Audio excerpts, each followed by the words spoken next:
Hello everyone. ఇవాళ మీ day ఎలా ఉందో చెక్ చేద్దాము. ఇవాళ మీ డే న్యూట్రల్‌గా ఉంటుందండి. బ్యాలెన్స్‌డ్‌గా ఉంటుంది. ఇవాళ బిజినెస్ చేసే వాళ్ళకి మోడరేట్‌గానే ఉంటాయి రిజల్ట్స్ కూడా. ఎవరైనా స్టూడెంట్స్ ఇవాళ ఏదైనా స్టార్ట్ చేసుకోవాలి అని అనుకుంటే స్టార్ట్ చేసుకోవడం చాలా మంచిది. ఎందుకనంటే ఇవాళ మీకొచ్చే ఆపర్చునిటీ మీ లైఫ్ చేంజింగ్ ఆపర్చునిటీ అవ్వచ్చు. మీరు దాన్ని మిస్ చేసుకోవద్దు. ఇవాళ ఏదైనా మీకేదైనా కోర్స్ నేర్చుకోవడానికి కానీ, లేకపోతే ఎక్కడైనా కాలేజ్‌లో సీట్ రావడం గానీ, అలాంటిదేమన్నా వస్తే ఆ ఆపర్చునిటీ మీరు గ్రాబ్ చేసుకోవడమే మంచిది.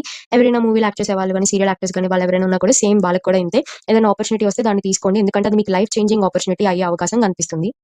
ఓవరాల్‌గా చెక్ చేస్తే ఇవాళ ఏ ఆపర్చునిటీ వచ్చినా కూడా అది ఎవరికైనా సరే అది లైఫ్ చేంజింగ్ ఆపర్చునిటీయే వస్తది. అది మిస్ చేసుకోవడం వలన మీరు చాలా లాస్ అయ్యేదే కనిపిస్తుంది. ఒకవేళ ఆపర్చునిటీ మీరు గ్రాబ్ చేసుకోగలిగితే మీ లైఫ్‌లో ఎర్లీగానే మీరు చాలా అచీవ్ చేసేదే కనిపిస్తుంది. మీరెప్పటినుంచో ఏదైనా విషయానికి మీకు న్యాయం జరగాలి అని వెయిట్ చేస్తా ఉంటే వాళ్ళు మీకు జస్టిస్ జరిగేదే కనిపిస్తుంది. ఇవాళ అది గుడ్ థింగ్ అని చెప్పొచ్చు.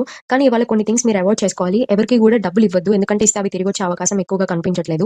అండ్ ఎవరైనా బిజినెస్ చేస్తున్నా సరే, ఏ విషయంలో అయినా థర్డ్ పార్టీ పర్సన్స్ ఇన్వాల్వ్ అయ్యి ఉంటే వాళ్ళని ఇన్వాల్వ్ చేయకుండా ఉండటమే బెటర్. ఎందుకంటే వాళ్ళు మీకు మోసం చేసే అవకాశం చాలా ఎక్కువ కనిపిస్తుంది ఇవాళ. సో, ఏం చేసినా మీరు ఓన్‌గానే చేయండి. అండ్ ఇవాళ ఓవర్ థింకింగ్ గూడా ఎక్కువ వచ్చే అవకాశం కనిపిస్తుంది. ఓవర్ థింకింగ్ గూడా అవాయిడ్ చేసుకోండి. ఇవన్నీ అవాయిడ్ చేసుకోకపోతే మీకు ఇవాళ హెడ్ డౌన్ సిట్యుయేషన్ వచ్చేదే కనిపిస్తుంది. మీరేమి చేయకపోయినా సరే, థర్డ్ పర్సన్ ఇన్వాల్వ్‌మెంట్ మూలాన మీకు హెడ్ ఆన్ సిట్యుయేషన్ వచ్చేదే కనిపిస్తుంది. ఈ థింగ్స్ కనుక మీరు ఇవాళ అవాయిడ్ చేసుకోగలిగితే ఇవాళ డే అంతా కూడా మీకు న్యూట్రల్‌గా ఉంటుంది.